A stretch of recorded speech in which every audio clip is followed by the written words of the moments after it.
Step 1, wake up, really gonna rise with the sun. Step 2, get some good, some food in you. Step 3, think real hard about what you wanna be. Step 4, everybody just do your thing. Wake up, today's gonna be a good day. Wake up, today's gonna be a good day. Wake up, today's gonna be a good day. Wake up, today's gonna be a good day. Wake up, today's gonna be a good day. Wake up, today's gonna be a good day. Wake up, today's gonna be a good day. Wake up, today's gonna be a good day. Yo, set your affirmations, aspirations. I got shit to do, the aftermath of preparation. Good food, good mood, blood in circulation. One step at a time, yeah, that's how you make it. Set a goal you control and the steps you take them. I try to pick one thought, have some concentration. And if I make a mistake, it's called education. I try to do this every day, call it replication. Wake up, today's gonna be a good day. Wake up, today's gonna be a good day. Wake up, today's gonna be a good day. Wake up, today's gonna be a good day. Wake up, today's gonna be a good day. Wake up, today's gonna be a good day. Wake up, today's gonna be a good day. Wake up, today's gonna be a good day. So life ain't easy, yo, I think there's a reason, though. Ups and downs, just like every different season, yo. Sometimes I'm high, other times I'm barely breathing, though. I always gotta fight and hide from the demons, yo. Negative thoughts are poison, they rot. Head full of flaws, so here come the clouds. They'll never stop unless I can swap all the bad for the good in my head when I'm lost. Yeah, so I'ma fake it till I make it. Positive thoughts are overtaken, I got patience. One day at a time is how you operate a cadence. A flow, you grow, you show yourself a foundation. Stay away from all the shit that causes temptation. I know that I like to do it cause of sensation. I live my life in my head like a narration. Don't expect greatness, do my best, man, I'll take it. Wake up, today's gonna be a good day. Wake up, today's gonna be a good day. Wake up, today's gonna be a good day. Wake up, today's gonna be a good day. Wake up, today's gonna be a good day. Wake up, today's gonna be a good day. Wake up, today's gonna be a good day.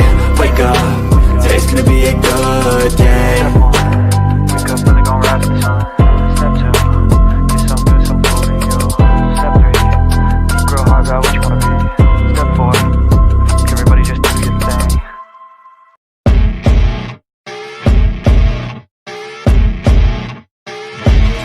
As you wake up in the morning, you want to find the latest, greatest information about criminal cases and have an intuitive conversation about the suspects associated with these cases.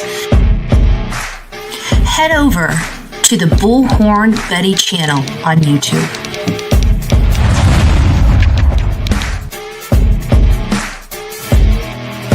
Get breaking news right here on the Bullhorn Betty channel. Welcome to the Bullhorn Betty Coffee Club. Enjoy your stay and enjoy your day.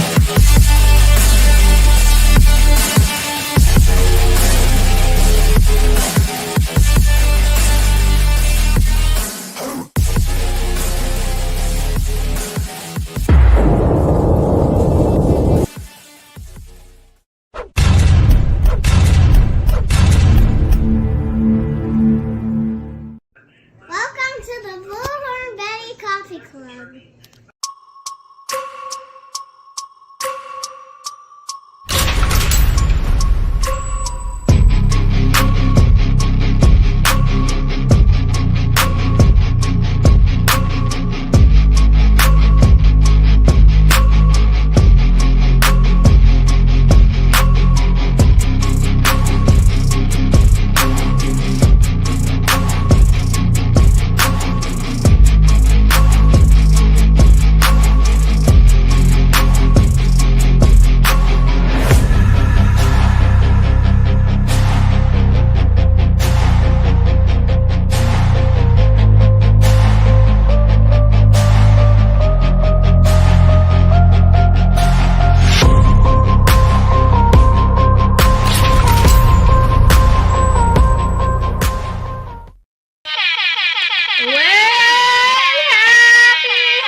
pushing buttons.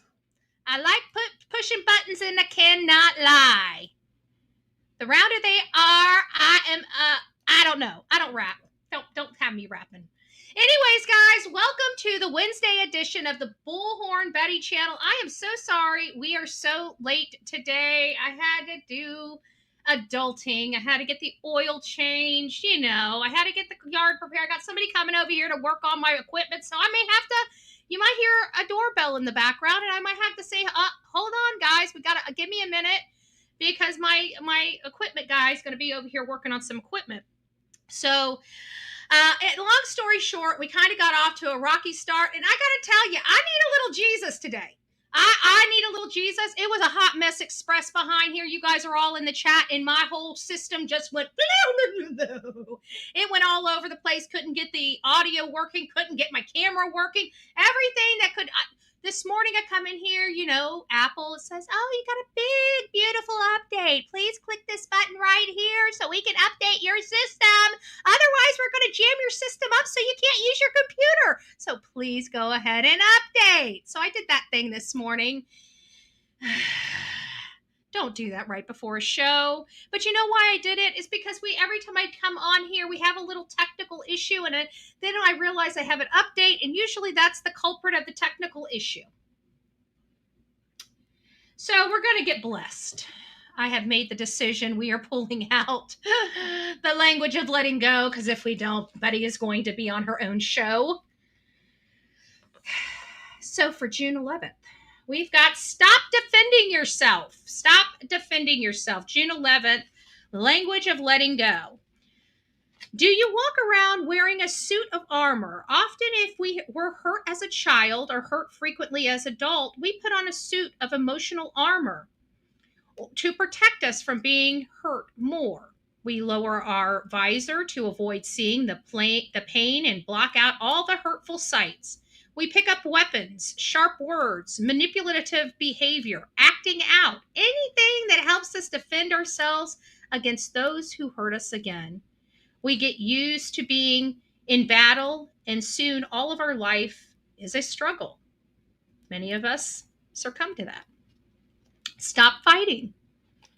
Yes, you have been hurt. Many of us have. But when you project the characteristics of one person onto everyone you don't allow their true selves to shine through. All you can see is the limited view from your visor. You are growing and gaining strength every day. You are safe now. Why not put down the weapon for a little while?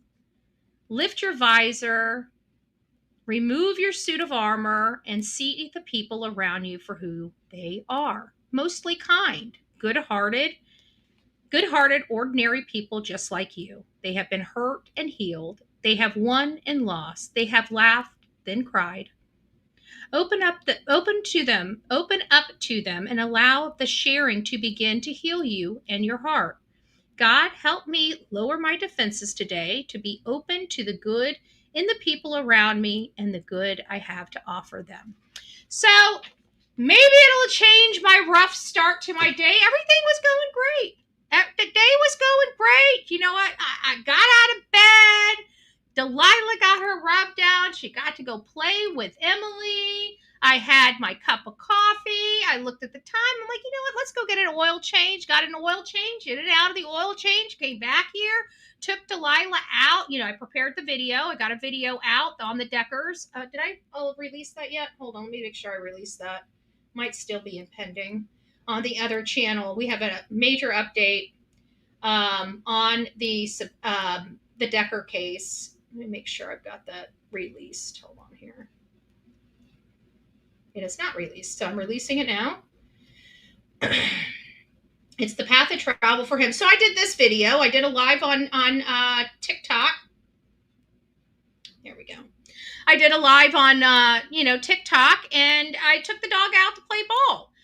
she got a little tuckered out, so I got the shovel out and started pulling some weeds in the backyard. That's what I do every day. Just do a little bit of groundwork around the house while I'm outside playing with Delilah, letting her get some fresh air. Came back in here, set up the live. Everything was going well.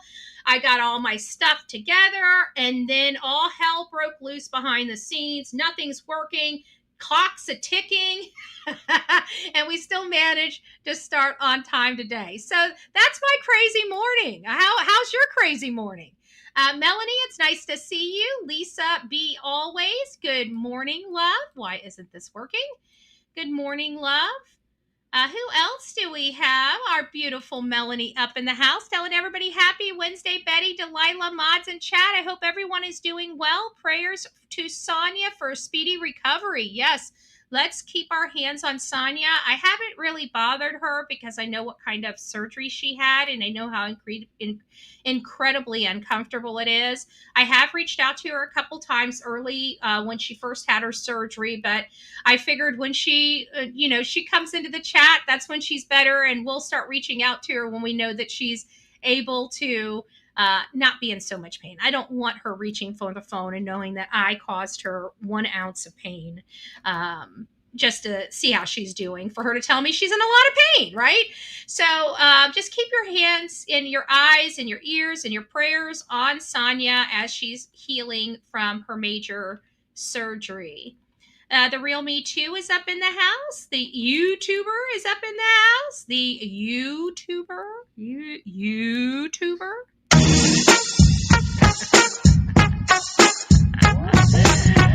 Carla, it's nice to see you. Don, Denise, butterflies are free to fly. It's nice to see you. Michelle, Donna, our beautiful, sweet Misery. Don't forget to hit her up. Don't forget to hit her up. She does teach rhyme. I haven't seen you. Have you been live recently? You need to come and say hi. Maybe we need to do something on the Lori Vallow, maybe a little small side project for the Lori Vallow, and you can kind of educate me. It's me being me. It's nice to see you. Our beautiful April Rain up in the house. And I think we are going to be covering an email I think that you may have sent me today. As a matter of fact, I don't think I put that up, but now that I saw your name, I remember I was supposed to read something because I liked it. Hold on here.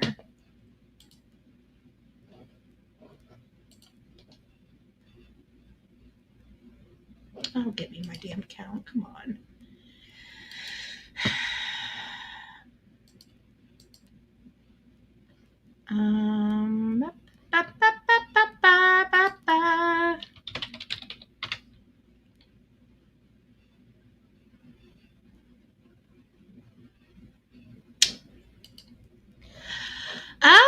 Okay, there it is. I got it. So it's going to be on our other channel. We'll be going over your email. That's why I didn't pull it. I was like, why didn't I pull? What is it? Her email up here. So it's for the other channel. So we'll be discussing. We're actually going over your email on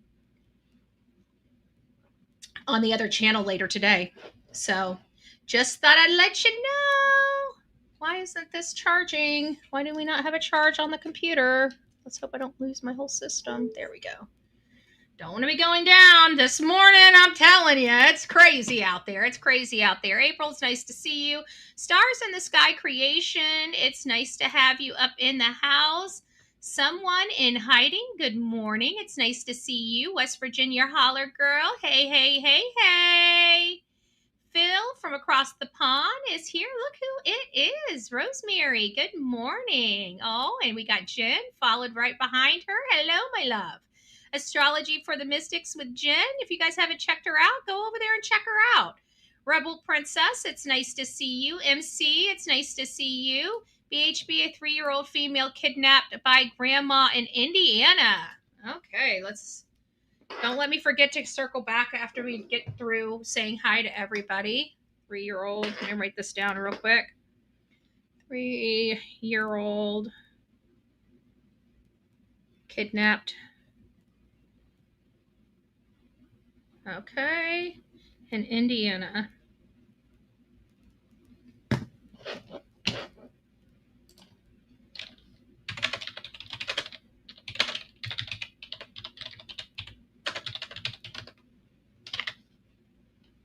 All right, got it. We'll go over that here. Let me figure out where I'm going to put that in our...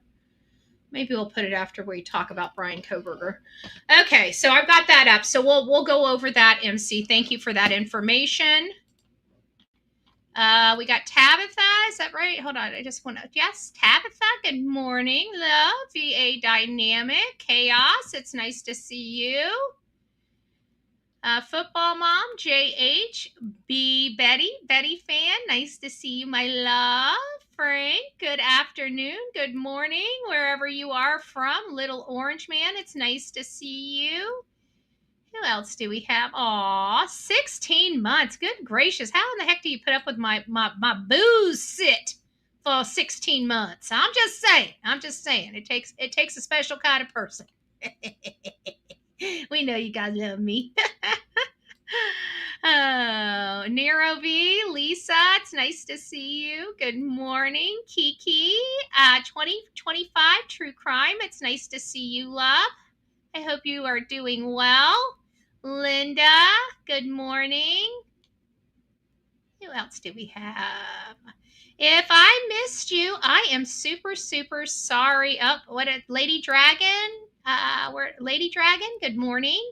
Jacqueline, good morning. It's nice to see you, love. Ocean, good morning, love. Kathleen, I think I might have said hi, but I might not have. Nicole, good morning, good afternoon, whatever it is to you. Eric, there's Eric. Hey, Eric, it's nice to see you, love. Mama Todd is up in the house. Mary, it's nice to see you. Hope Floats, hey, Marianne, it's nice to see you. Rebecca, hey, love. Passion Flower, good morning. Medic Bikers, healing too. We need to make sure we say prayers for Medic Biker. How's the knee, babe? Hopefully you're rocking it out with your coffee beans out. Unicorn, Angie, it's nice to see you. Common Sense, Suddenly Sally, hey, Sharon, good morning.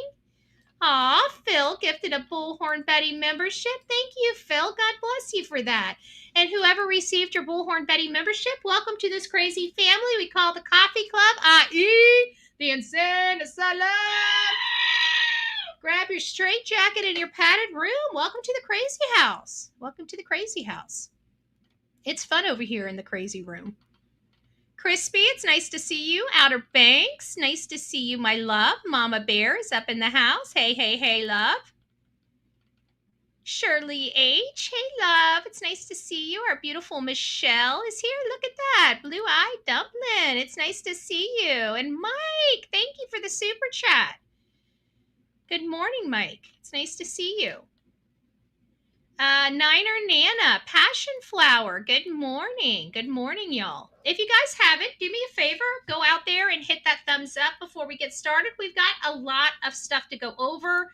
We have been ultra consumed with 3 major breaking cases. We've been, hey, Mally Cat, it's nice to see you, love. So we've been following the case of Sebastian Wayne Rogers for well over a year. Many of you guys know the intimate details of that case. Sebastian Rogers, 15 years old, disappeared from his home on February 25th, reported on February 26th. The only person residing in that home other than himself at the time he disappeared was his mother, Katie Proudfoot. She is a military trained and fighting trained military personnel. She has the ability to protect herself and to protect her home without any need of anybody else. She is a fighting machine. She was in the locked home. Next morning, she wakes up, says the child is missing. On March 14th, Nick Barris dropped a video for the whole world to see, which rocked their statements that, this is a normal evening, nothing to see over here, child ran away from home. Well, when that video came out, it showed us something. It showed us multiple people in and around Sebastian's house in the middle of the night, short hours before he was reported missing. Only one of those flashlights that went to an unknown vehicle reportedly was seen and observed by our own eyes going back toward the Proudfoot home. Subsequently, a few hours later, only one person woke up inside that very home. So deductive reasoning tells us that Sebastian most likely was carried out of the home in the middle of the night loaded up in the car, and taken away from that home. Through enhancements of people across social media, it is apparent that there was something being carried by one of the people with the flashlight. One of the blobs was carrying a much larger blob, while the second individual was following shortly behind the blob, carrying the blob. So that's kind of where we are in that case. Then we had Lilly and Jack case pop up, and then the Decker case. Many of you guys know Lilly and Jack disappeared May 2nd of this year. Of suspicious circumstances. What we're hearing from the mom and the stepdad, once again, is just not ringing true with the evidence observed in and around the area. Law enforcement came out early on and said they believe these children are dead. It's been over a month. It is most likely that these children are deceased. So what happened? It doesn't appear what the parents told law enforcement is true. Otherwise, they would have found the little children in that dense forestry around their house by now. Even if they were deceased, they would have found their little bodies by now, and nothing. So there's a lot of suspicion over there. And then we had the Decker. We're on a major manhunt right now for Travis Decker. He's accused of unaliving his 3 beautiful children and taking off and on the run. I believed I gave him the benefit of the doubt because of the description that Whitney believes this man is. And it truly does today feel like law enforcement is more accurate about this man than the woman that knows him most intimately. So we have to look at this. They did find scent many miles away from where the girls were. So it does sound like this truly is Travis, and he's truly on the run, and he's truly trying to avoid law enforcement, which is just heartbreaking. Any part of this is just heartbreaking, no matter how you look at it. But I was hopeful that he was just a broken man and not this monster that planned to execute his girls. So now, because of those, we've kind of gotten away from other cases that we have been working on and we have covered. Miranda Corsette is a case that we covered briefly here. It happened here in my county, not my county, but a couple counties over from me. It was a wild tale of this older man, having a teenager, 15, 16-year-old, that he was communicating with and doing stuff with. And him and his girlfriend, I think his girlfriend found out about what he was doing and kind of made up this thing about how she stole money or stole jewelry, or some jewelry was missing. Something was missing from the house. So they ended up calling her over under this guise, he did, and they tortured her to death and then dumped her body into a one of those dumpsters, like a communal dumpsters where people probably don't have trash service. So they have a dumpster that they can go to and dump their trash in for the local community, something like that. It looked like it was kind of at a park setting or something. And that's where they ultimately, they know that she was. I don't believe they ever found her, though.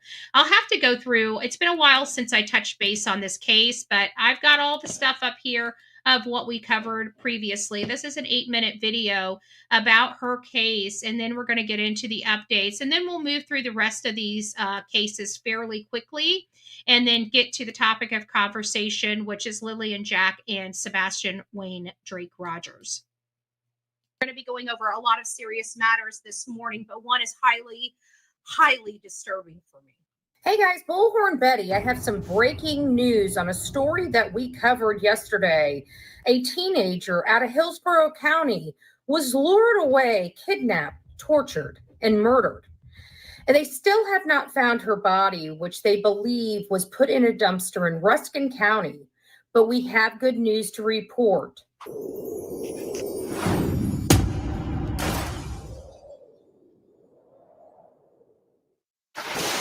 37-year-old Michelle Brandis turned herself in Saturday morning.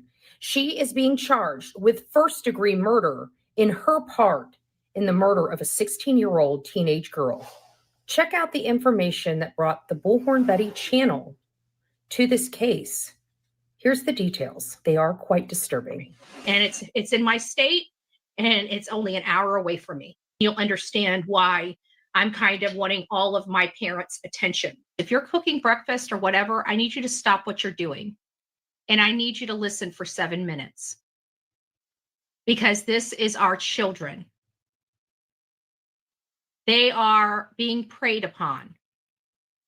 They don't know the dangers that lie on these platforms. We do.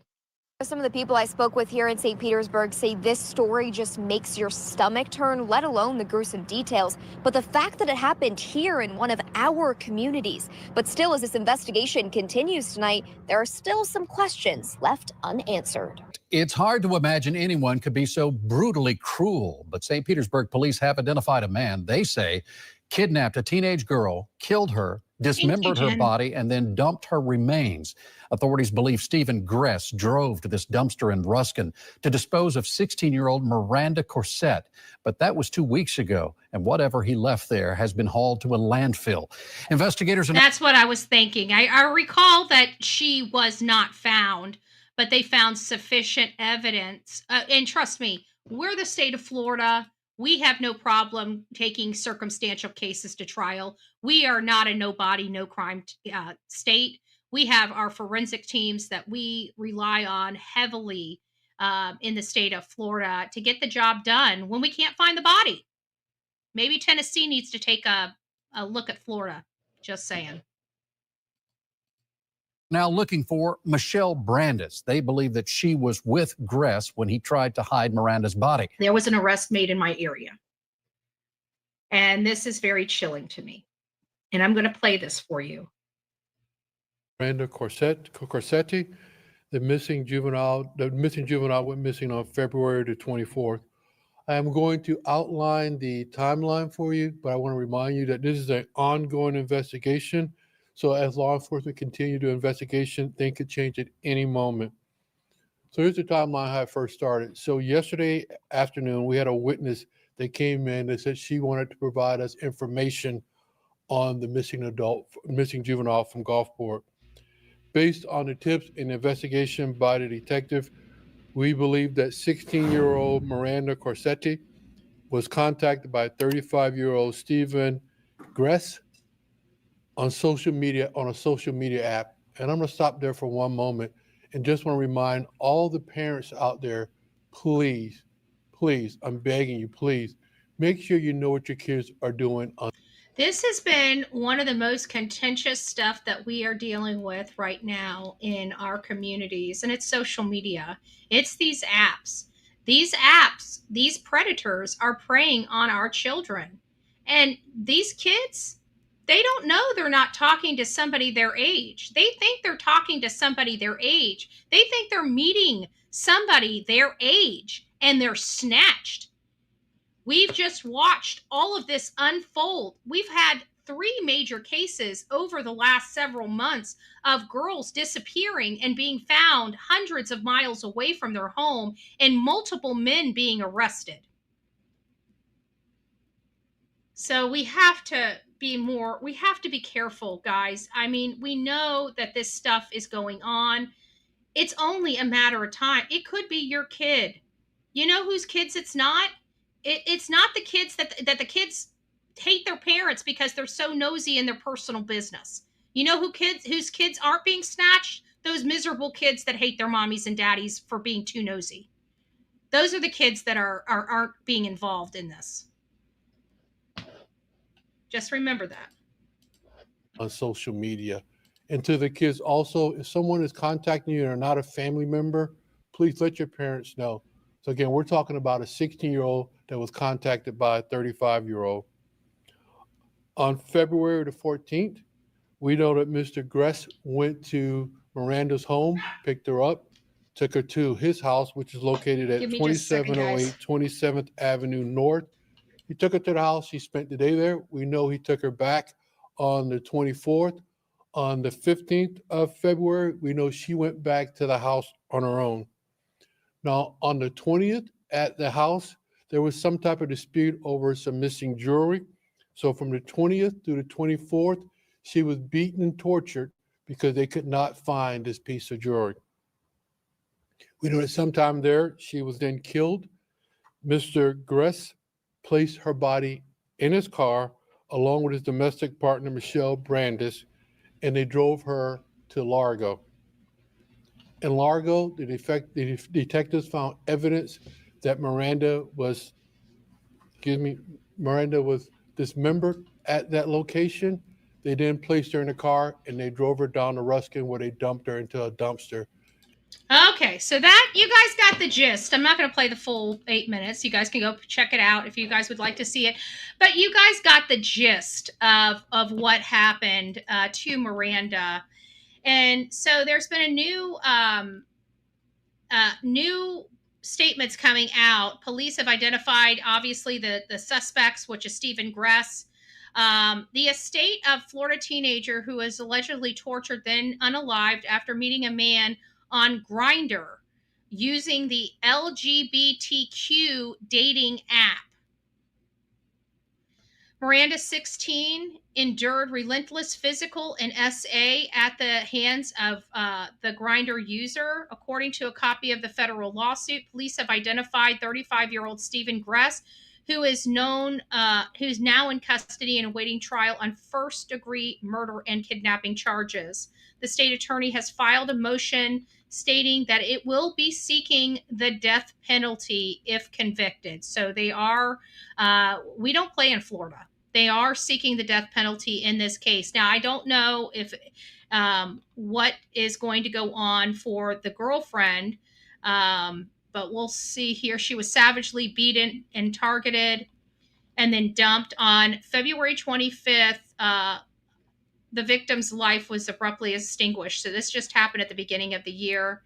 The civil suit goes on to claim this final act of violence, suffocating a defenseless minor child, broken by days of torture, was the accumulation of week-long torture caused by the set in motion by Grindr's dangerous hookup app that snared the child into a death trap. That's what they're saying. So Gress stated that for the better part of a week, he lumped her up. I don't know what that, it's in quotes, so lumped her up. I don't know what that meant. A copy of the arrest warrant obtained by People. Gress stated that he explained to Corsette he had just gotten out of prison and he never had anything of his own. So the ring was very special to him and he was not willing to let her steal it from him. So this is over a ring. And from my understanding, she was not the thief or stole that particular ring. It had to have been somebody else. So not only that, this woman, this girl, lost her life over something she had nothing to do with. So I wanted to give you guys an update on that case because, you know, it's a smaller case. We don't get a whole lot of updates on it, but this one did pop up. I'm glad to hear that they're going forward with the DP for him. You know, there's nothing that's going to deter people from doing stuff until they know that if they do something, it's their own life that they're putting on the line. I'm sorry. That's why I believe in it, because I believe that fear stops a lot of people from going further. There are a lot of people that are seriously injured in our country, and thank God it didn't go any further than that.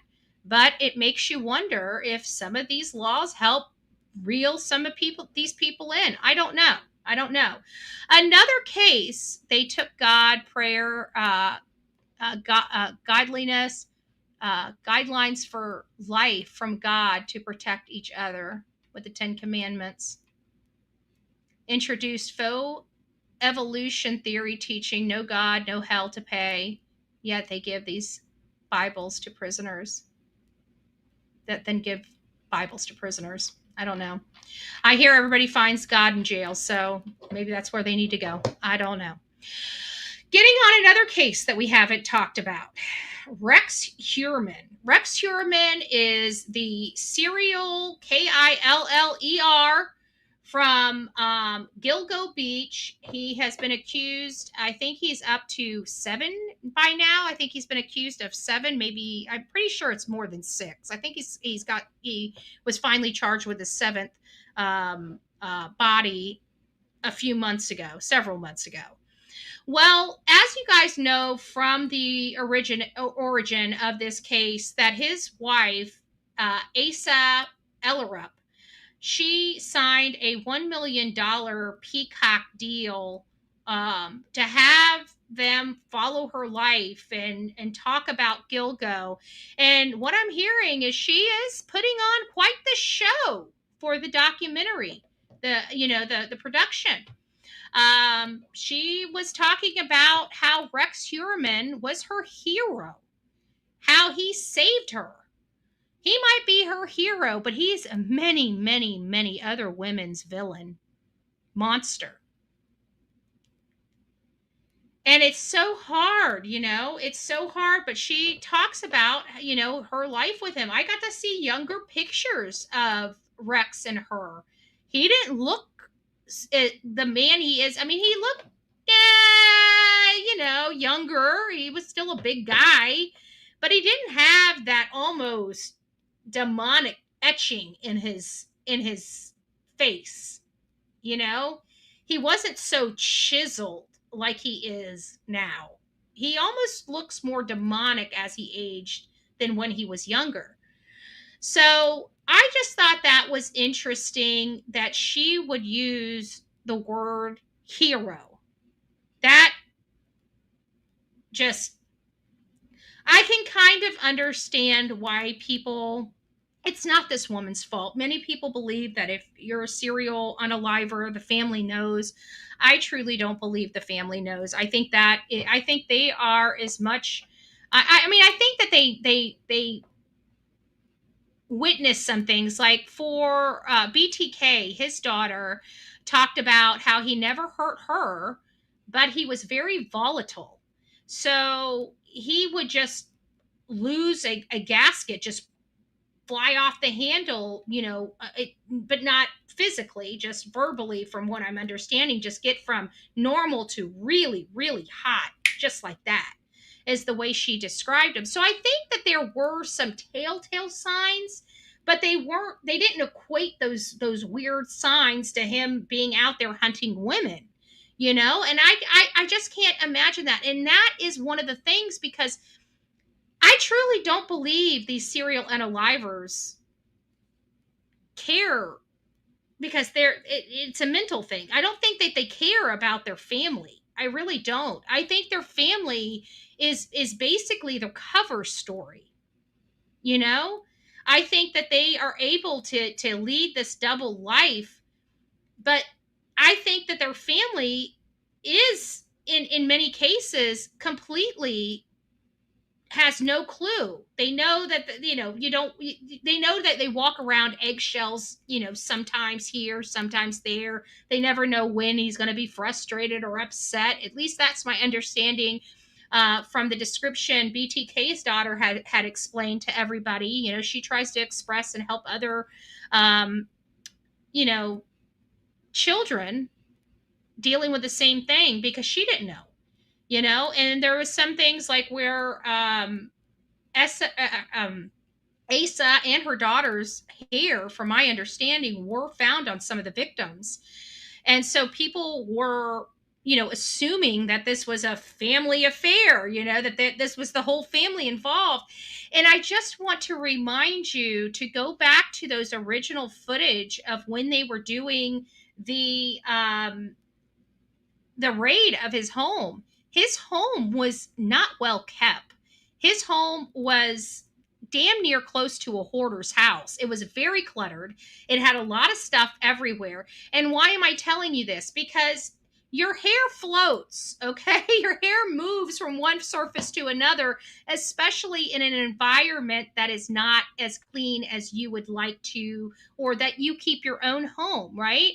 I have a dog now, okay? My dog's hair is on everything. That little short-haired little cutie pie. Yeah, she leaves a blanket of black hair everywhere she goes. It's gotten to the point I'm even putting a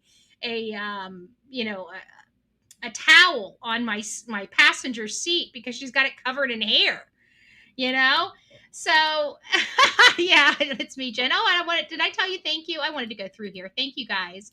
Melanie, she did a super sticker, if I can speak, sorry, super sticker saying happy Wednesday, Betty, Delilah, mods in chat. I hope everyone is doing well. Prayers to Sonia for a speedy recovery. We are keeping Sonia in our thoughts and prayers, as well as Medic Biker. Medic Biker just had a knee surgery. I probably shouldn't put her business out there. She just had surgery too. Sorry, Medic. it's a habit of a live show. Sweet Misery says, love ya. Been a member for 16 months. Phil gifted a Bullhorn Betty membership. Mike gave a super sticker. Lisa B. Always has a super sticker saying, celebrating 46 years of marriage with my husband last night. Wow.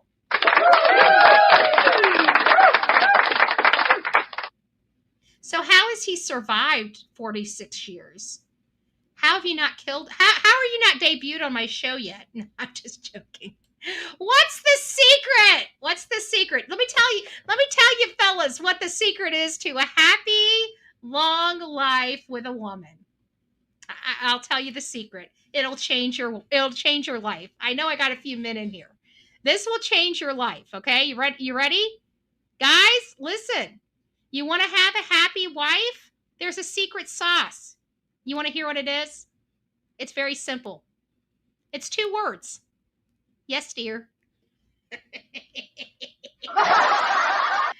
Yes, dear.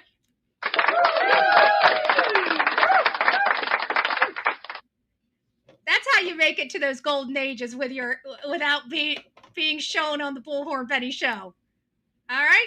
Don't say I never gave you nothing. Don't say I didn't save a life. All right? Don't say I didn't save a life. So as we're rolling through this, getting ourselves updated on the latest and greatest of the cases that we've been covering, and just haven't had time to give you guys updates on it. Now we're migrating over to South Carolina to Alec Murdaugh. Alec Murdaugh accused of unaliving his wife and son on their family estate.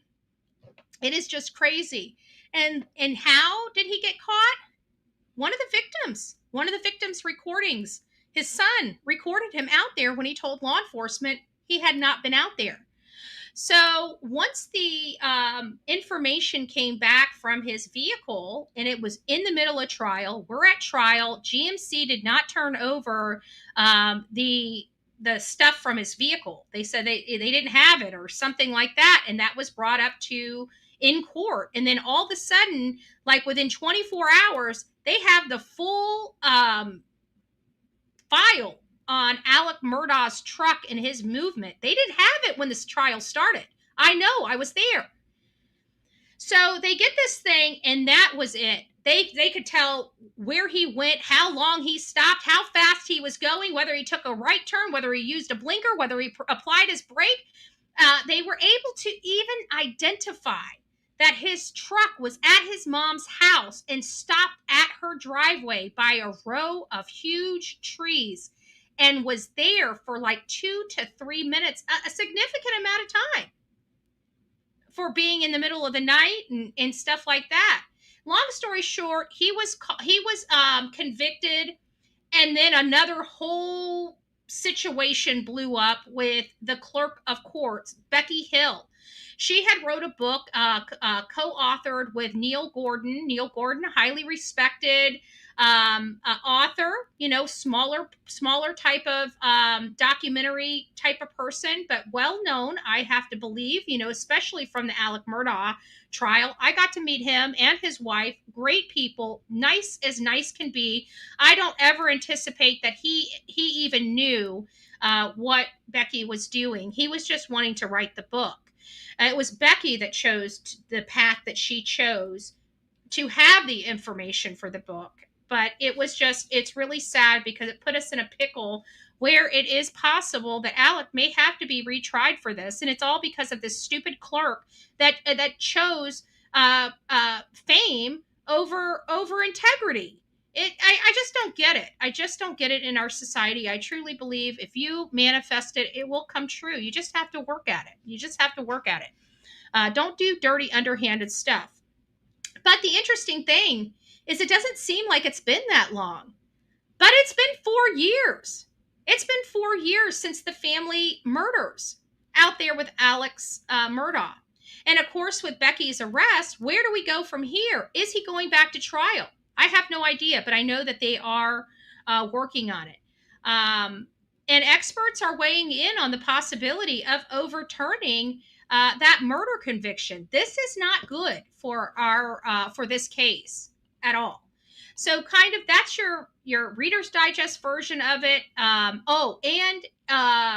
Buster's defamation suit is now, the courts have now approved it to go forward. So we're going to have now Buster is probably going to be making a move to sue a lot of the deep pockets of mainstream media for some of the reporting they did on him. And he's going to probably be walking away with a pretty penny. And never forget, he started life out with $500,000. That was part of the settlement when they took over the receivership or the conservatorship of his money, Alec Murdaugh's money.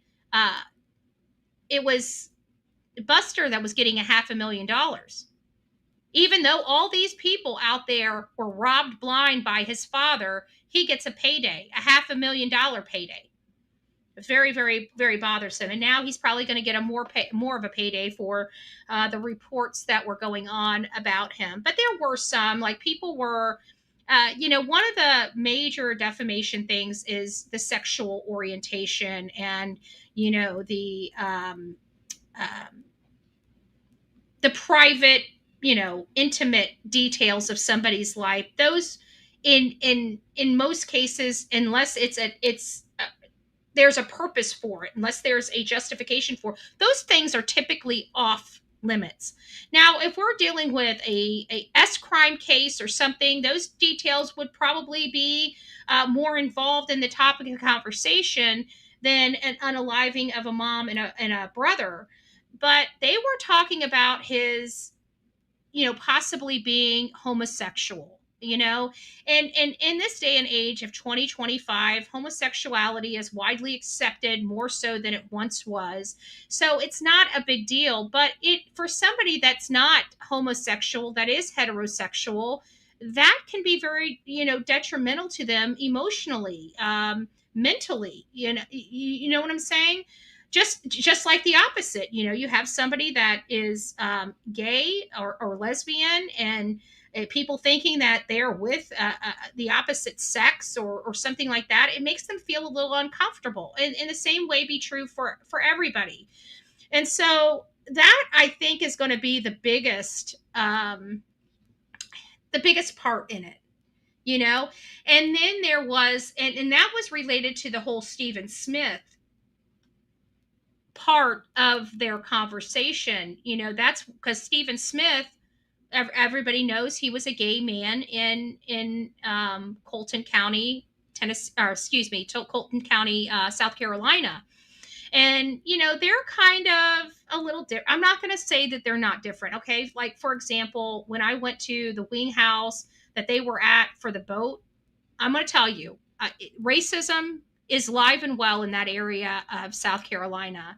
It was bothering me so bad when I was in there. I was just getting some wings. I wasn't really asking people questions, but they were very personal. They were nice people, And so they started talking to me while I was there. I ended up getting my wings to go because when I started talking about Judge Newman, him being black, that's when you realized who you were sitting next to. And so I just, I wasn't nasty to them or anything like that. To each their own. I just don't want to be around it. It's just not the type of heart I personally have. And so, but I got a good gauge on it that there is racism in that area of South Carolina. I witnessed it myself. I witnessed the language that they were using myself. I was highly offended. I didn't let them know. I just, like I said, packed up my wings and went back to my room. I got the footage that I needed out there by the piers. Went out where they loaded up on I personally like Judge Newman. But then again, I don't judge people on their color of their skin either. You know, you're either a good person or you're not. You're either an a-hole or you're not. I treat people based on how they treat me. I could care less what color of the skin you are. Trust me, I got no problem telling anybody go F off. Okay? I can promise you when I tell you that, it ain't got nothing to do with your religion, your sexual orientation, the color of your skin. It probably has something to do with just you. Just saying. Just saying. So, in all, you know, for all fairness and full transparency, and I think I'm pretty much, I said that when I was there, it did make me feel uncomfortable, and you could tell that they did not like Black people. I'm just going to put it out there just like that. So now we're going to move and migrate on over to Fruitland, Idaho, and this is the case of Michael Monkey Vaughn. Michael Monkey Vaughn disappeared July 27th, 2021, about 45 days after Summer Wells. His case was kind of drowned out for a really long time because of the hysteria over Summer Wells' case. But at the end of the day, he was very, very, very important. And, you know, he still needed to be found. So at a breaking point, we started focusing some of our efforts on locating or finding out any information about Michael Monkey Vaughn from Fruitland, Idaho, and went out there to investigate the case as well. I met and interviewed the drone operator. He had about a $30,000 drone in the sky that was shot down. And of course, law enforcement would not pony up the money to help pay for that. I don't know where that guy is, if he ever got his drone fixed, but it was very hard for him to lose that drone, in a very costly loss at that, just for trying to help find and locate a young boy. He was 5 years old at the time he disappeared. So where are we at in this case? Over the time, we learned that Brandy and Tyler had no responsibility in this. I didn't believe they had responsibility in it, but, you know, as time goes on, you have to start looking at other avenues. And of course, the noise from the public with no answers were really beating up the mom and the father of Michael Monkey Vaughn. And it was really unfair, but I was starting to feel maybe there was something more there that I was overlooking, but I just couldn't bring myself to, you know, accuse Brandy without at least going out there and finding out if I had anything to support that her or Tyler may have done anything. And when I went out there, I found out just the opposite. There is no way in hell that this mother or this father had anything to do with this child's disappearance. I didn't believe it after I met with Brandy. I'd never believed it. And this was prior to us ever hearing the Wandra name. Since then, Stacy and Sarah Wandra, as well as two of their friends, Adrian Lucen and Brandon Shirtliff, have all been accused of kidnapping and doing something terrible to Michael Monkey Vaughn. The details I've got, I believe Brandon Shirtliff I believe they're all monsters. But I believe Brandon Shirtliff took the boy back to his mom's house while his mom was out of town and had him alone to himself. I'm going to leave it at that. At the end of the day, we have been expecting and waiting for 2 years. 2 years for those animals to be arrested. And it keeps falling short. And Brandy, from my understanding, has been very, very, very sick. And all she wants is justice for her son. And I want people to know that Michael Monkey Vaughn is still missing. He's never been found. And we need to bring his abductors and abusers and unalivers to justice. In my opinion, those will ultimately be Stacy Wandra, Sarah Wandra, Brandon Shirtliff, and Adrian Lucen. And they can't get to the pits of hell fast enough. But we want them there. Nothing's going on in this case. If you guys can, please start. Sorry, guys, I'm having a problem. I just came across the other case I do not want to talk about today. A new case. This little baby right here. Look at that little precious smile. Look at that little precious smile. Reported missing, and law enforcement has already found evidence that she's gone. She's not with us. I haven't heard that the mother has been arrested yet, so I'm waiting for some more information. I don't know if the mom's going to be arrested or what's going on. This has got to stop. This has got to stop. People know these things are going on in the houses next to them, and they're failing to report. When things like this happen, the neighbors, you guys have blood on your hands. I'm sorry. I'm going to be just that brutal because I want it to be a stigma. I want it to be a stigma when you turn your head. You also get brought into it because you turned your head when a child is being abused. There's no way that people did not know what was going on in this child's life. Yet she's deceased. The incident given by the mother was false. The Amber Alert is now canceled. Evening, approximately 7:15 p.m., patrol officers responded to the 500 block of Gender Road for reported kidnapping. Nola's mother advised that she pulled over after Nola became upset and was attempting to comfort her when an unknown white male armed with a handgun approached her and then took Nola. The suspect then fled in a dark-colored SUV driven by a white female. Ultimately, an Amber Alert was issued for 3-year-old Nola, and the Newcastle County Division of Police Criminal Investigations Unit, along with the FBI, began an intensive investigation that continued throughout the night. As a result of that investigation, detectives determined that the initial account of the investigation, of the incident given by the mother, was false.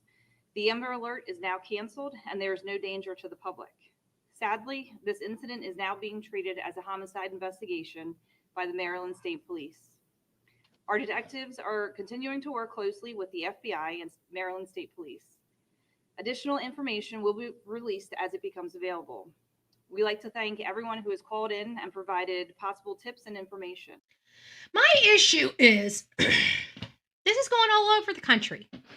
All over the country. These parents have had it with their children, and they're just disappearing all over the country. You would think we'd have better policies and procedures in place. This is happening all over the country. We've got some in Washington, some even outside of the country, some in Nova Scotia, even Austria. Austria just had one of the largest mass school violence in their history. The world is going crazy. Guys, I know I can't get on that political jargon right now. And of course, we have more. A father, they believe that he threw his 2-year-old boy into a river in the Bronx. And just again, all over the country. I want you guys to see this for yourself because this is not new. That little boy is dead after being tossed into the Bronx River by his own father. That father in custody tonight. And Eyewitness News reporter Lucy Yang talked to that little boy's family. Scuba teams continue. Now, before we get into the story, I do want to let you guys know this. This is why we focus on the parents. Okay? The problem is our statistics. Okay? This means that these are real cases that have been monitored. They monitor a massive amount of cases in the United States for statistical purposes to report to their bosses, us, we the people, because we demand it. We demand it. And what we find out in those statistics, even though when we go to school, our educators are taught to teach us about stranger danger. So we're, as a young child, are hyper vigilant about the people we don't know, but they never once instill in us that our families are more violent than those stranger dangers. They never educate our children if something is going on in your home to report it. They talk about good touch and bad touch, but there's a lot more that goes on behind closed doors than good touch, bad touch. And our children need to be educated. And our children need to be educated on what is right and what is wrong. Ditch the stranger danger. I mean, yeah, talk about it, but it's the lowest probability for our children. So why is our educators, our U.S. Department of Education, teaching our children about the lowest probability of fear or violence that they could undergo? The stranger danger, walk in pairs. What do you do when you get home? Why don't they ever educate the children about plans of action when they're home? And the stranger danger is really their father or their mother. A lot of these cases get passed by because the children don't know they're in harm's way. Why? Because our education department wants us to focus that it's going to be a stranger that's going to harm us, not our mommy, daddy, or uncles or caregivers. And that is poor education. Continued to search in the Bronx River on Tuesday while family members paced anxiously in the rain. I love them and bring my grandbaby back. This is Garrison Park in Hunts Point under the Bruckner Expressway. It's feared it has become a watery grave for 2-year-old Montrell Williams. Beautiful baby. Detectives reportedly have surveillance video showing Montrell's father throwing a black bag into the river. Back on May 9th, the 20-year-old father went to his mother's house with his child for a custodial visit. The next day, we understand father and grandmother had a fight. Officials believe the father left with the toddler. Me and him had a conflict. I'm in my room. My cousin told me that my son took the baby. I went downstairs to chase him. He was gone. The baby's 17-year-old mother says she too had no idea where her child was. Flash forward to Sunday, June 8th. Almost a month later, the teenage mother says she saw the father and confronted him. He reportedly responded by pulling a knife, but the haunting words he used proved far more cutting. The father allegedly claimed he threw his own child into the river. Police were called. The father was taken into custody. Divers dispatched. Sad. All over this country. It's not immune. We're not immune here in the state of Florida. So now we're going to kind of get into, where's this one? So now we're going to start getting into our essay conversations, because that's one of the aspects that's missing from our daily conversation. We've got a lot of things going on all over this country related to essay in our military, essay with our children.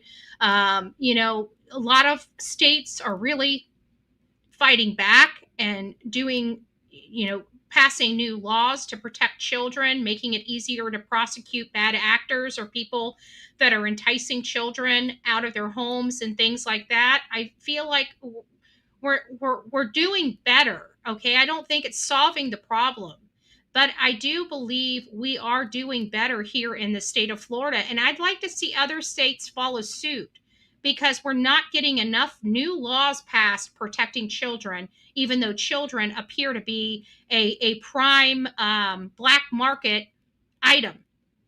So we have a 21-year-old Navy seaman that is missing. They found her.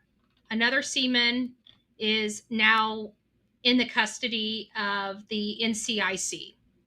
I don't know what's going on. This is out of the state of Virginia. The victim in this case is, I just saw her name, Angelina Resendez, 21 years old. 21 years old. And it appears that another one of her coworkers, a male coworker, is the one that's arrested and most likely going to be charged with her death.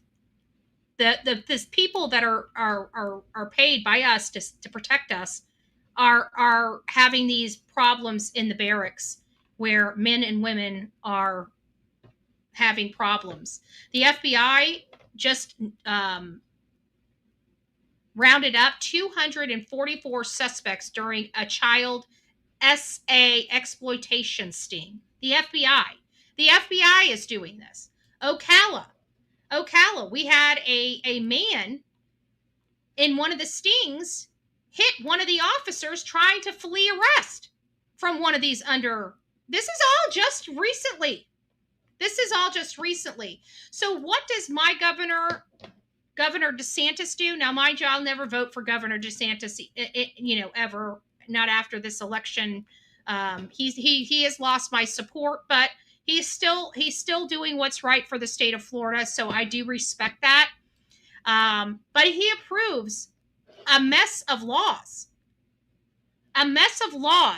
targeting our criminals that like to prey on our children.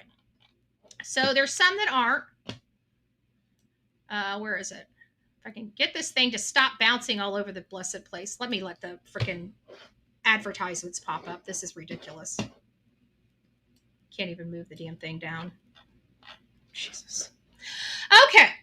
So we'll start here with the luring House bill. I don't know why Click Orlando is so broke that they have to, who would want to watch or get their news from this channel when you can't even scroll because of all the advertisements? This is ridiculous. Sorry, but not sorry. Okay, so let's go up here and see what we've got. So Tallahassee has new. So we have a healthcare that doesn't really have anything to do, but we have HB 77, luring children, creates harsher penalties for crimes of luring child into a building for illicit purposes. That's one of them. I can't with this blessed. Hold on. Let me see if I can just refresh it. Maybe refreshing will stop all this bouncing around. Sorry, guys. I may have to pull it from a different source because I can't do it with all this advertisement. It's really not a user-friendly station here. Okay. So we got the luring children House bill, and then we have the upgraded penalties. Jesus. Minimum sentences, House Bill 1455, and they are increasing the sentences penalties. I can't get this to work. I'm sorry, guys. I can't even show you. This is awful. All right, so let me just take this off here, and I'll just read it to you. Maybe it'll stop bouncing all over the blessed place. So, lewd and lascivious M of a child under the 16, the minimum sentence has been increased to 10 years. Lewd and lascivious M with an elderly or disabled person, 10 years. Possession of child P, CSAM, 10 years. Soliciting minors online, traveling to meet, 10 years. I think that needs to be higher, personally speaking.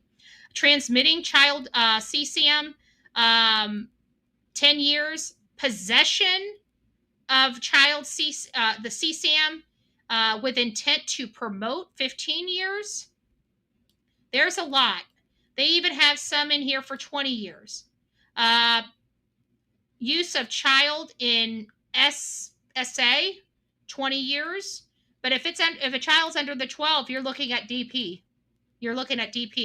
Promoting SA by a child, 20 years. Buying or selling minors, 20 years.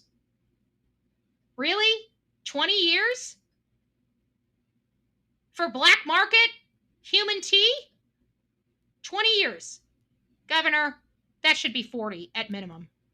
Buying and selling? That should be 40 years. That should be life imprisonment. That should be life imprisonment. I'm sorry.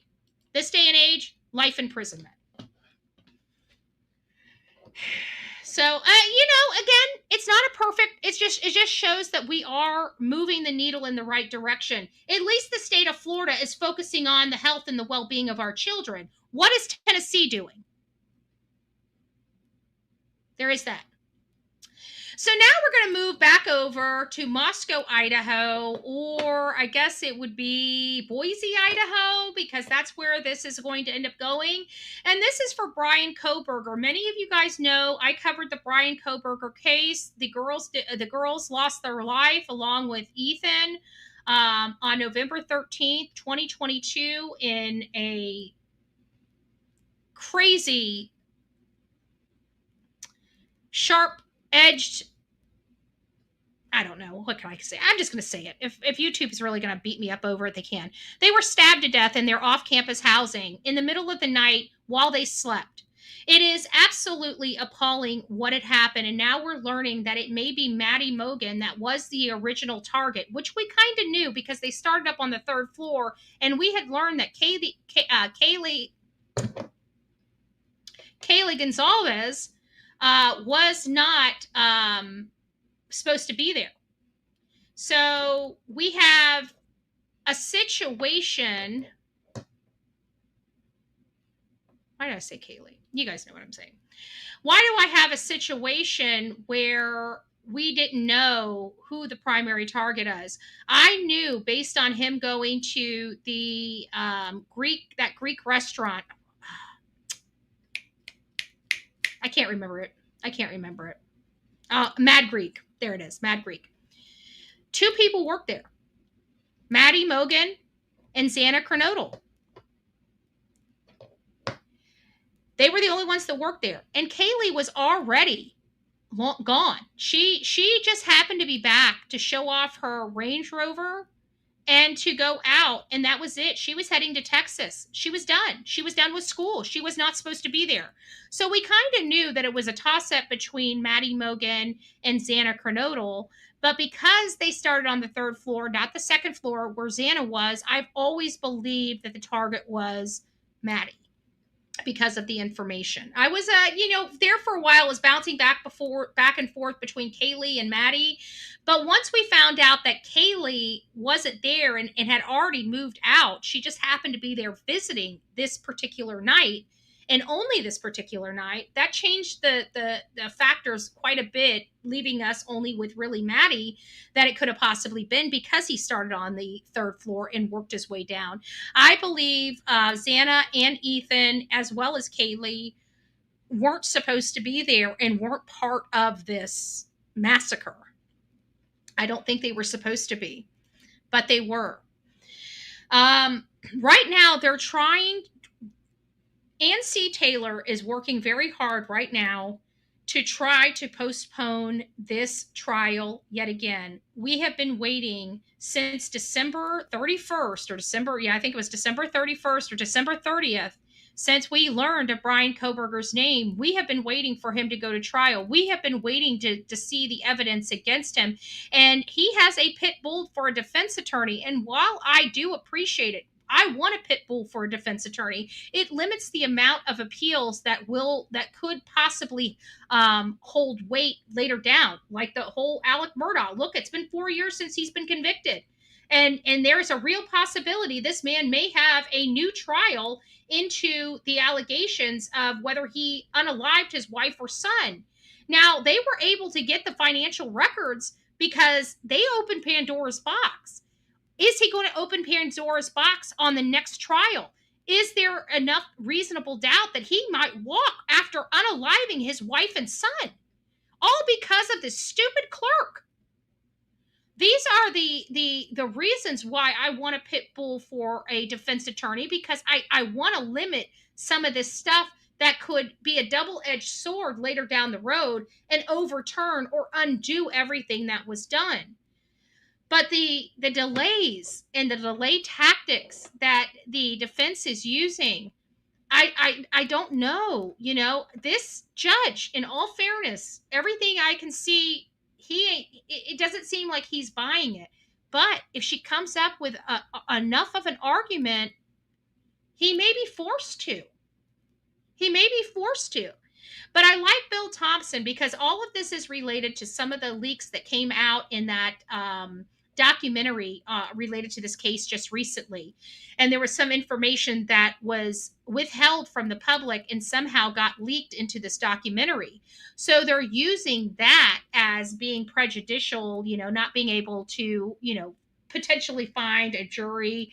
But the argument with that from Bill Thompson is, well, it's not going to get better as time goes on, So we need to just find a jury and get this case moving on. And I honestly think that Bill Thompson's argument is reasonable, right? It's not getting better. This has been a high profile case since the girls were found.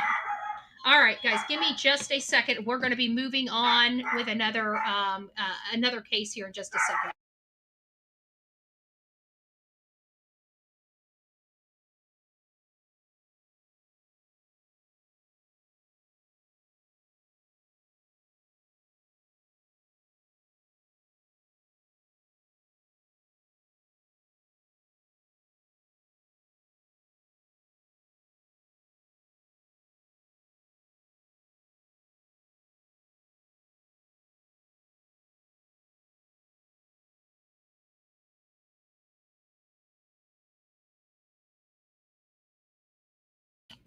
Lunch has been served. I love that kind of doorbell ring. What we got here? We got some fresh corn on the cob, baked potato. Ooh, it looks like maybe a Salisbury steak there, or cube steak with gravy. Ah, I almost want to pick it up and eat it in front of you, just to make you guys jelly. Just to make you guys jelly. I'm just joking. So I don't know what's going to go on with Bryan Kohberger, but we are watching. I don't know if I know that we had planned on me being there for this trial. We have been, we did a lot of work in this case. We spent a lot of money covering this case. And now that the trial's here, we were always planning on going and being there for the trial. But we also did not anticipate legal expenses coming. Okay. And I've tried to work the numbers as much as I can to get us out there for this trial. And honestly, it's not going to work. Okay. It's too hard on the budget for this channel. We don't make a lot of money on a monthly basis. And every penny that we are making right now has to go to the attorneys. It's got, I've still got an appeal. The appeal's not paid for by any stretch of the imagination. We still have to pay Tony back. So I had to make some decisions here related to this case. So hopefully this will be live streamed. And if it is live streamed, we will be here to do the trial from the office. Okay. But I had to make some sacrifices. I know that we've covered this case. If you guys have been with me since 2022, you guys know how hard we worked to uncover the truth and find out. We were the first people that identified. We did not believe that this is any of the children at the University of Idaho. We were the first news crews to show up at the Washington State University and start asking, is there a possibility it could be a student here? We did a lot of work there, and we broke a lot of stuff when it came to this, to the case of the Idaho 4 and Bryan Kohberger.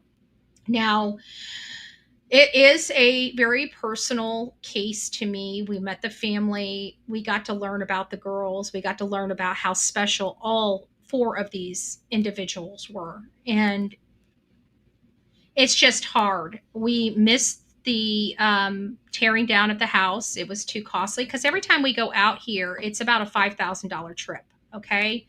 And it doesn't matter, and that covers 2 days or a week. It doesn't matter. It doesn't matter if you're there for 2 days, or if you're there for a week. It's $5,000 off the rip. So you're talking about a lot of money. So I didn't have the ability to get out there to watch the house be tore down, but Olivia was there. So we did get raw footage of it being taken down. And then, of course, this trial. This has been an epic trial because we worked so hard and we wanted to learn if the information we understood is factual. We want to see what they have on this man that nobody knew about, that turned out to be this unknown monster walking among the public between Washington State and Washington State University and this University of Idaho, and this monster, this maniac has been walking amongst them for several months.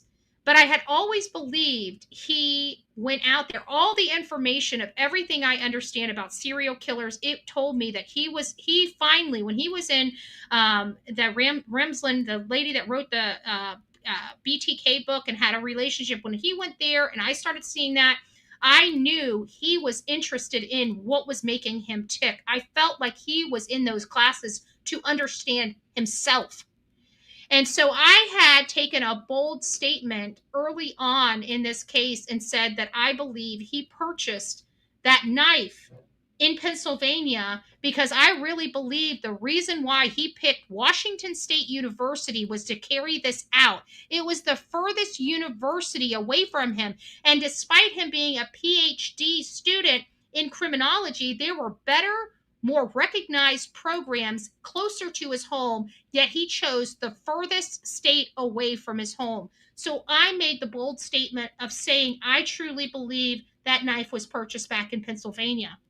And lo and behold, we're learning through this process of the court hearing that that sounds like that theory that I had way back then looks like it may be coming true. That it is truly, so that means my assessment of the case is very accurate or fairly close to being very accurate when we assess these. And like I said, I do take my time and look at all of the nuances. Like even in Travis Decker, I was really, really focused on Whitney's statement about her ex-husband, about who he was as a person, because I figured she would know him better than anybody else. And she said he must have broke May 30th. He must have broke. Now we're finding out that's not true. It looks like he was planning this for a week. Those statements, those changed my assessments of a person, right? Because now I'm kind of saddled with somebody that lived with this man, or a law enforcement body that doesn't really know who he is and definitely doesn't have all this intimate information about him like his ex-wife would have about him. But we have to understand that she just lost all of her children. She went from being a mom of 3 to the mom of none. I can't imagine the pain that lady is going through. But it also has to be doing something upstairs. You can't go through something like this without it affecting you, okay? It affects you. So I think I put too much weight on her statements being a very distraught and visibly grieving mom, right? And when I hear the statements, and now we're learning this about Travis, I feel that she may have been in denial, because she had lived with him normally for so long before he started showing signs of this mental illness or mental break.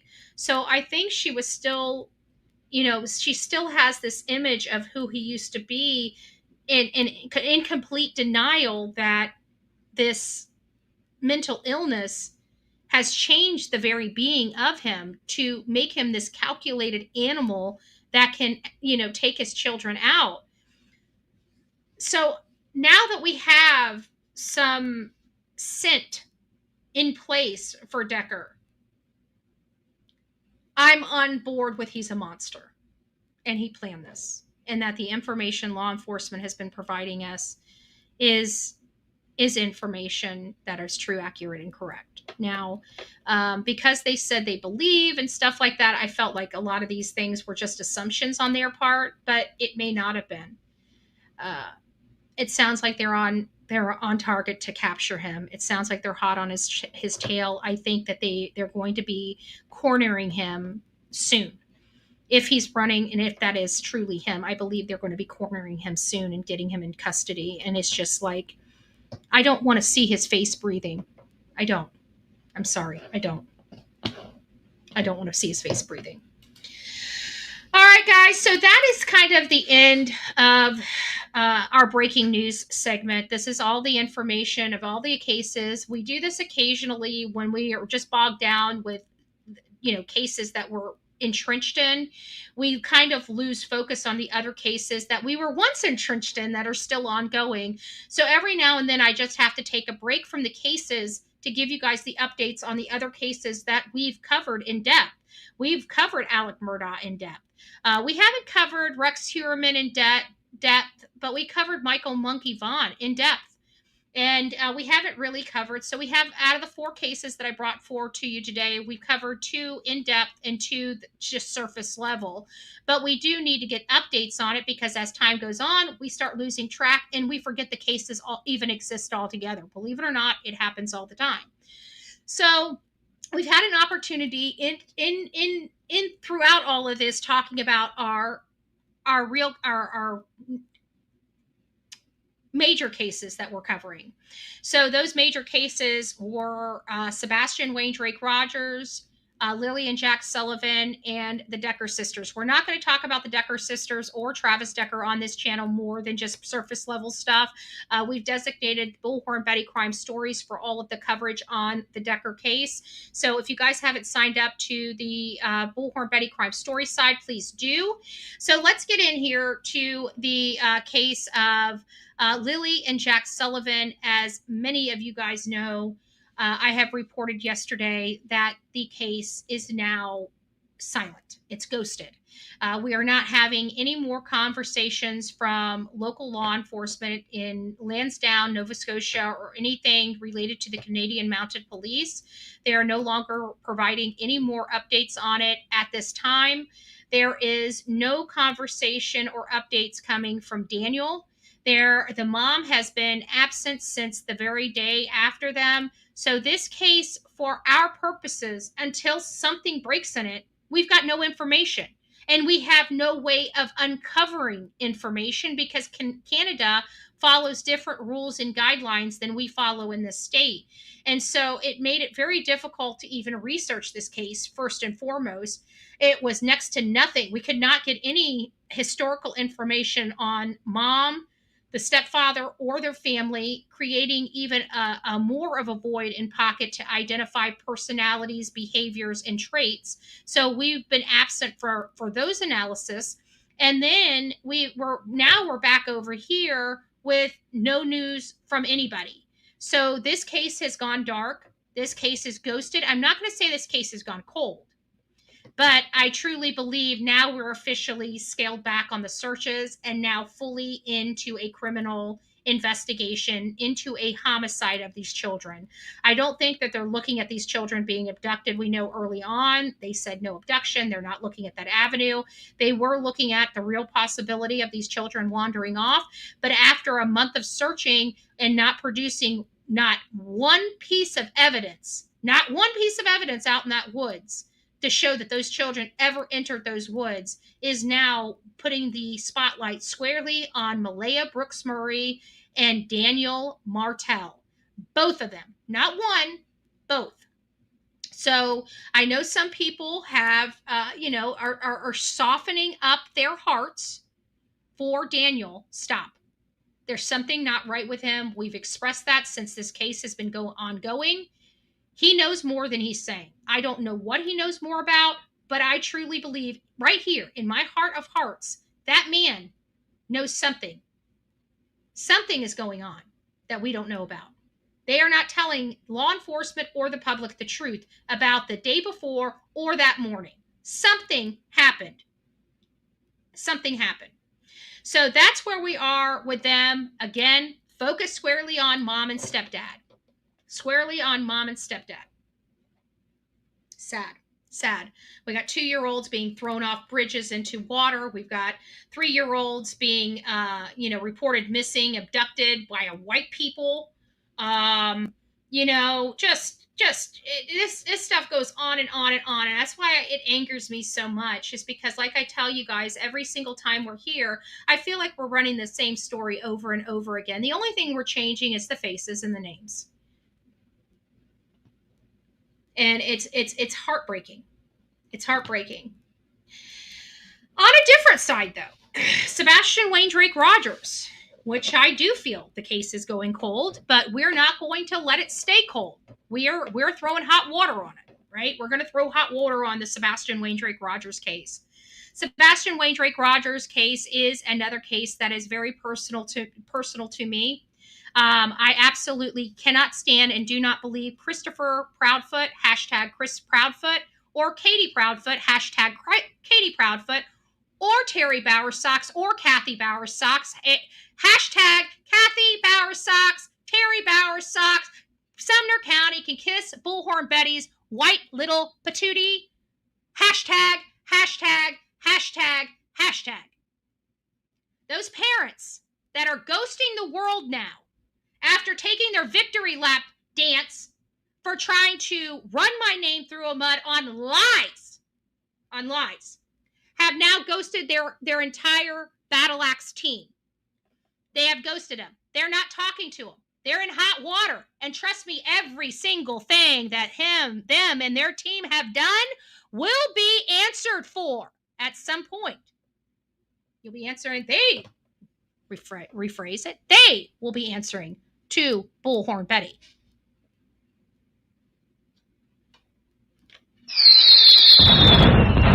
Not kinda. The ending these animals wanted. But I do believe Katie murdered her son.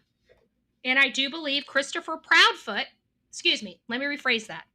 In my opinion, I believe Katie Proudfoot, I want to make sure her name is generated on our transcripts.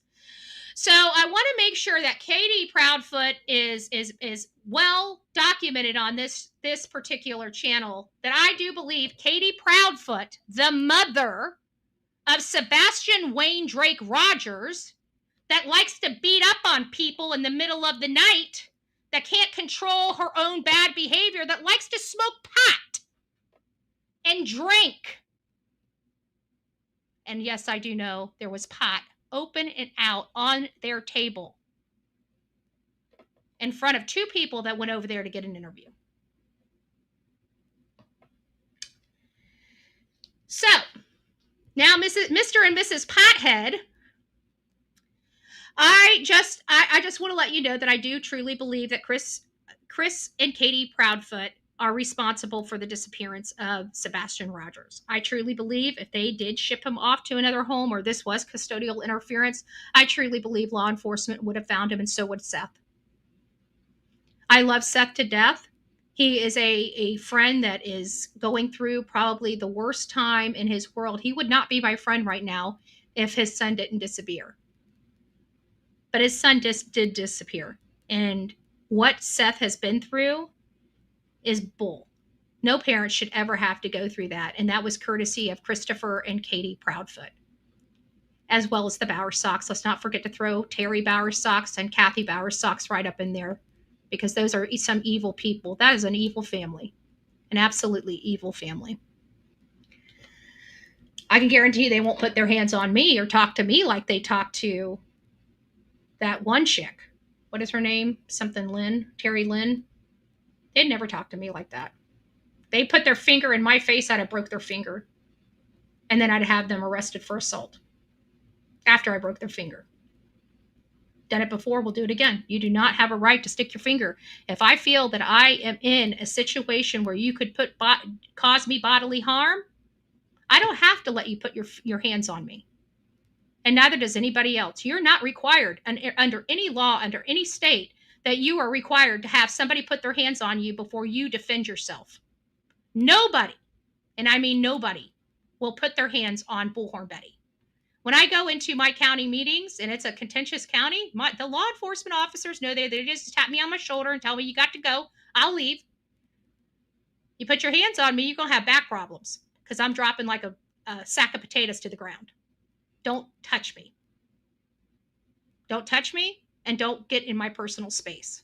I do handle my business, and I do it lawfully and legally. And as you know, I will take the drive to jail, sit there, and let the courts resolve it themselves, much like I did with this situation here. Many people talk about my arrest record. And like I tell you, I have been convicted of 2 crimes. Have I been arrested a lot? Yes, I have. And that should prove to you right then and there, I have a right to defend myself, and the laws in the state of Florida support that. They have to do what they have to do when they don't know what's going on. But once they get the evidence coming in, they can't go no further. And I know that. So we don't play when it comes here, but Chris and Katie are very violent. They like to push their weight. They like to use other people to push their weight. And we said hell to the nah, nah, nah. We are Sebastian's army. We stand loud, we stand proud, and we will stand up for whatever you throw our way. All they have done is sit there and talk about what they're going through without ever once giving a crap about what Sebastian Wayne Drake Rogers is going through, where he is. Is he getting enough food? Is he getting enough to drink? Is he still alive? Oh no, it's their emotions. Oh my gosh, I can't believe somebody's being mad. I think they murdered him. I think Katie strangled her son and killed him. And I think she called her husband up to have her help clean the mess up. Now, does that mean it happened? No. Seth has some strong feelings in his gut. His son is still alive and that Katie can do a lot of things, but she couldn't do that. But we have to remember Whitney Decker. And the conversations I'm saying about Whitney Decker, we know the finality of what Travis did, right? And what did I say about Whitney? One word: denial. Denial that he's capable of what he is capable of. Denial. As much as I love Seth, which in all fairness, I think he needs to believe how he believes just to exist. And God bless him. God bless him. But is he also in denial? We have to ask these questions. They're tough questions to ask. But what other option is there? We've spent 16 months searching for a boy that's maybe in a home, maybe at a farm, maybe at a ranch, maybe at a church, maybe in an Amish land. Hell, we searched Mexico. We searched Canada. No sighting of him. He is gone. He's gone.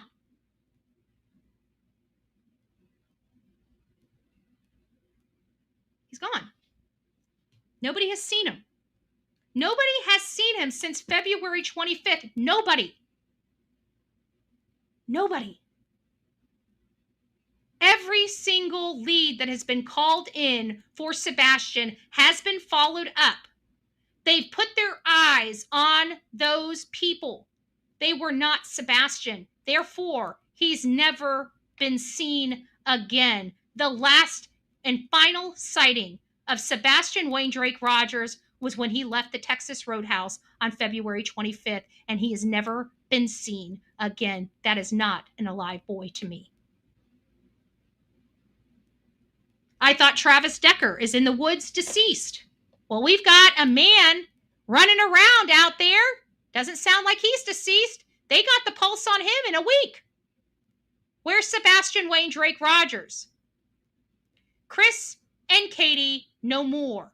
Kathy and Terry Bowersox, no more. I am convinced of it.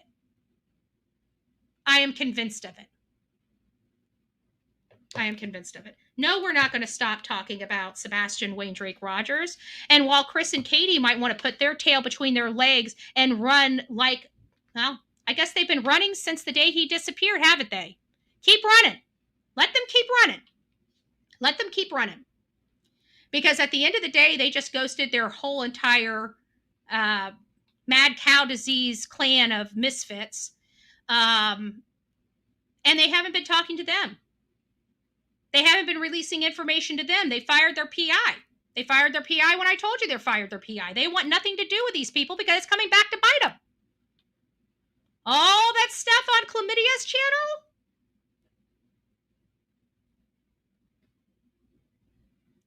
The hate channels are now officially a liability to Chris and Katie Proudfoot. Not just a liability on a civil matter, a liability financially too. Believe that. So we'll let them, lick their wounds. I'm sure they're going to rear their ugly head to talk about how miserable their life is and how they just want to get on and live their happiest and best life ever. But if not for the horrible people of social media and just not letting this case be what it is, just a simple boy that ran away from home. We're coming. We're coming.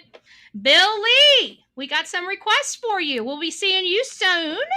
Hopefully you can get on board with our proposals, Governor Bill Lee.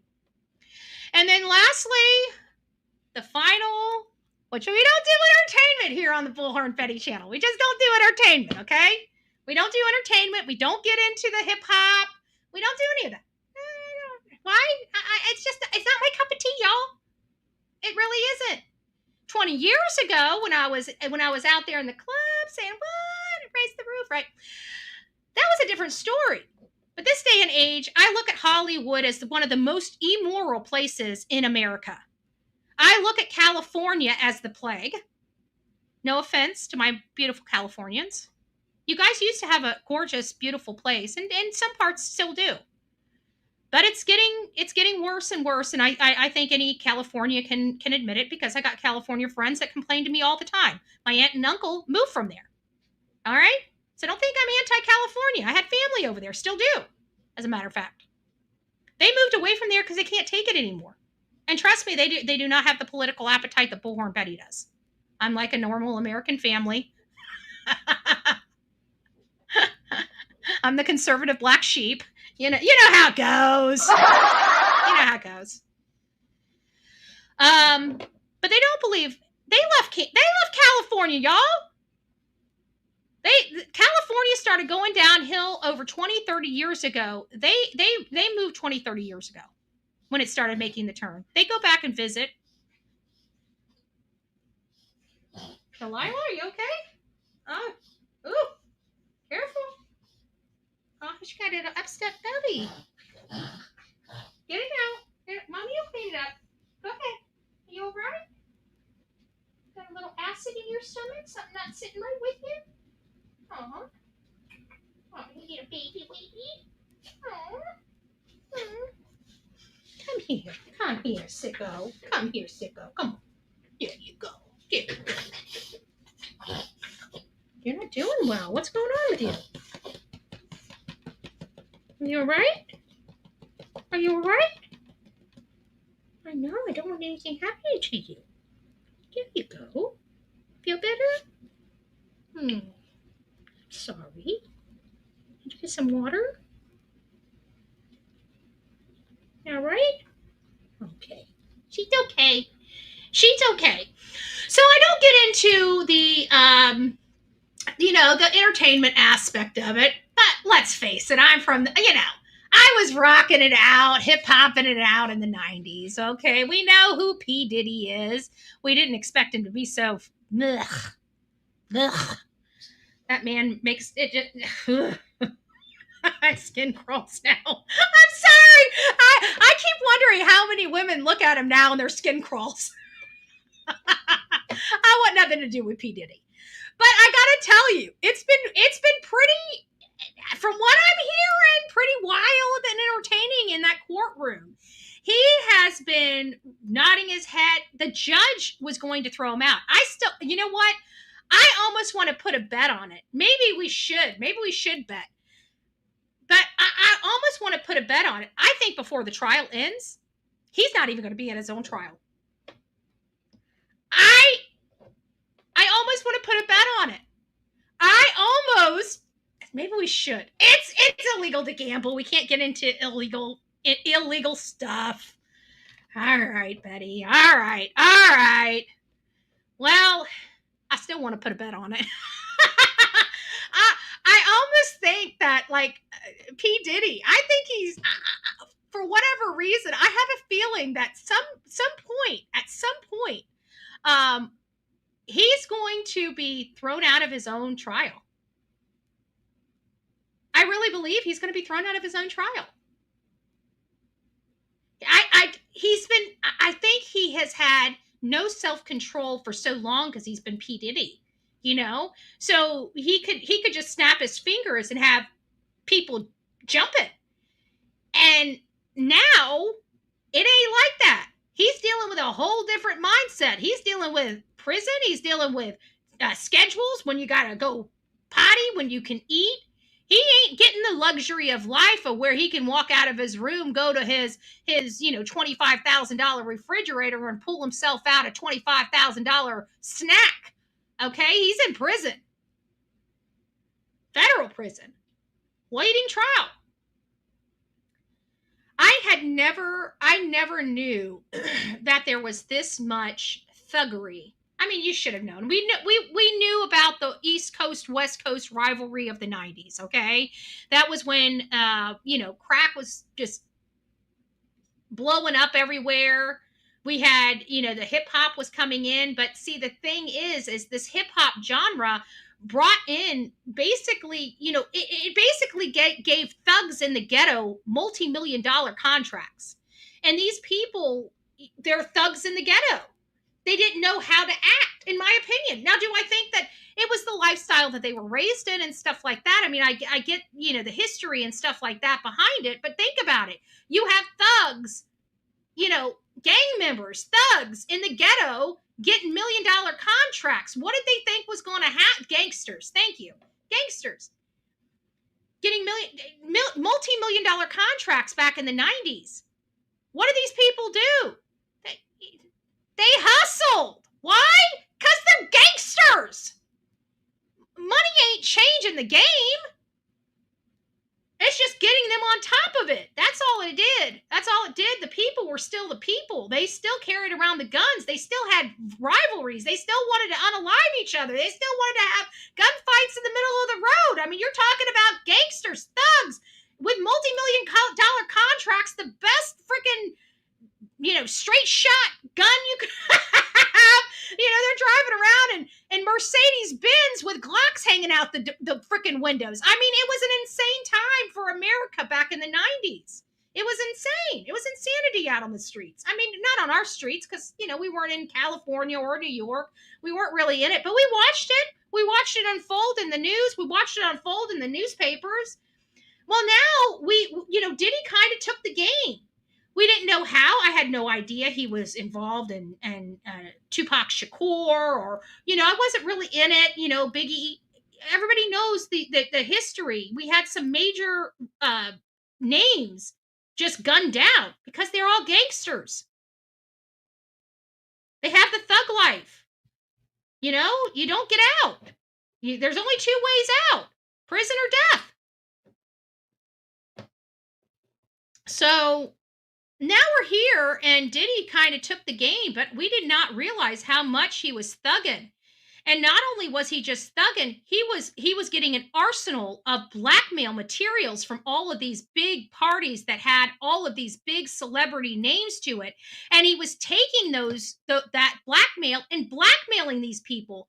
Was he blackmailing these people for the Democratic Party? I truly believe he was. I believe he was getting these people in here, and he was able to get a lot of because it seemed like all the politicians like Hillary Clinton and Barack Obama seemed to be right up the keister of P. Diddy, and I never understood why, but all these people are dying around them, right? We know about Clinton. Is he the connection for the Clinton, unalive machine? There's a lot here, and I think it's a lot more than meets our eyes. We're looking at this as a RICO case. I think this is being looked at. I think the reason why they're going after this man so much is because he has been a political whatever, doing these dirty things to help the party. And I think RICO is involved, but I think it's involved with more, but they're not going to dig deep because I truly believe politicians are involved in this. We've seen politicians at their house. This is not just the network of the rich and famous. This is the corrupt of the corrupt all mingling together, doing unsavory, immoral things, by the way.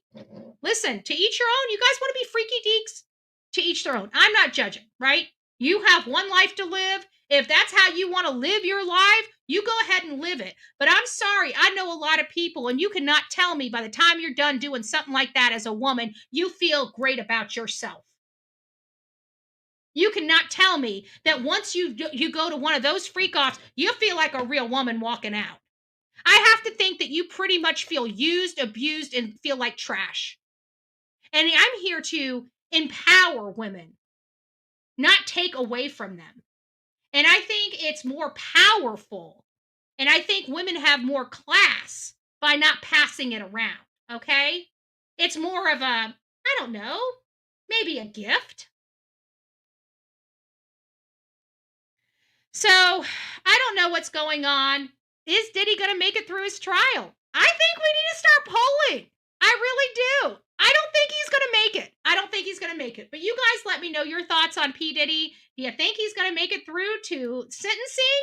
Or is the judge going to boot him out of the courtroom? You let me know. You let me know. All right, guys, you rock it out with your coffee beans out. I hope you guys learned something on this live. We covered a lot of cases, some old cases, some new cases, and gave update on our most important cases. Lilly, Jack Sullivan, and of course, our pride and joy, Sebastian Wayne Drake Roger, which needs to come home.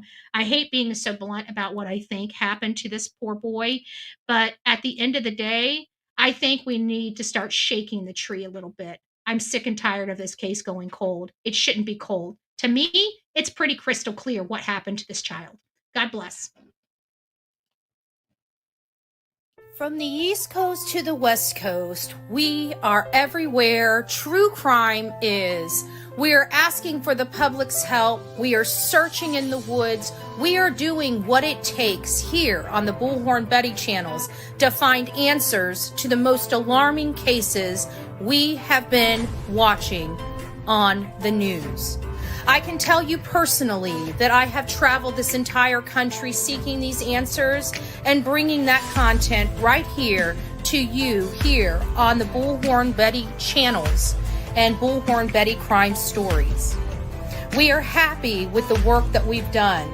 We brought many answers to the public, and we have defied mainstream media in our pursuit of the truth in these cases.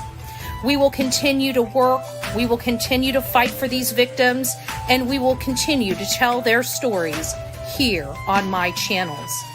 Welcome to the Bullhorn Betty brand of channels and the Coffee Club. Thank you for your love, thank you for your support, and more importantly, thank you for allowing me to bring these victims' stories to each and every one of you, advocating for each of these victims. God bless you. God bless America, and more importantly, God bless our victims.